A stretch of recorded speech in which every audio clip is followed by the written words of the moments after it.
Christus factus est pro nobis.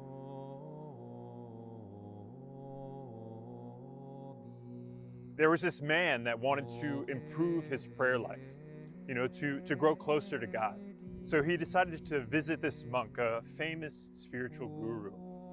And he goes to the monk and he explains the situation. And the monk stands up without saying a thing and walks off, indicating for the man to follow him. So they start out walking and they get to a beach and they're walking along it. And the man thinks, oh yes, the beauty of nature, the beauty of creation. Maybe I'm called to praise God as creator. But they continue to walk and they start to walk into the water. And the man thinks, oh yes, of course, I have to enter in to really feel God's grace. But they keep going deeper and deeper, and they arrive up to their waists, up to their chests. And the man thinks, perhaps I have to immerse myself completely in God's love. But they go deeper up to their necks, and the monk takes the man's head and dunks him under the water and holds him there. And the man's fighting for breath to come up for air. And so eventually the monk lets the man go. He comes up, takes in a deep breath, and starts to say to the monk, what the heck was that for? And the monk looks at the man and says, until you desire God as much as you desire that breath of air, you will not know how to pray.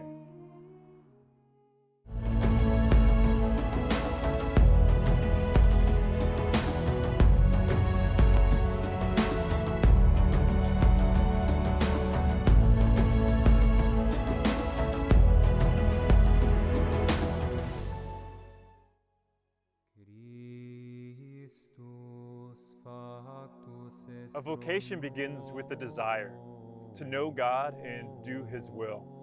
That desire moves us to pray. Discerning one's vocation is an amazing time for growth in holiness because it forces us to pray. We have a deep question in our souls and only God knows the answer. We're forced to beg Him in prayer to reveal something of His plan. The begging God forces us to talk to Him and to listen to Him and teaches us to know and love Him all the more. If you don't really care about what your vocation is, about doing God's will, or about the thought maybe I'm called to be a priest, if that question doesn't scare you a little bit, keep you up at night, or haunt you during the day in your prayer, then maybe these videos might not be for you. But if you do have this desire to know, then you're in the right place. I'll help you come to know God's will, but you have to desire to know and to do it. Your desire for God's will, it has to keep growing. And here are a few quick tips on that. Try to live a Christian moral life. The most basic way we do God's will is by not sinning. So if you want to know God's will, you've got to fight against sin. Prayer. I'll give you some suggested things to pray about, but you need to spend time with God and listen to His voice at least 30 minutes a day, every day, ideally before the Blessed Sacrament. If it's your desire to know God's will, tell Him that in prayer and keep asking. Talk it out. You're not in this alone.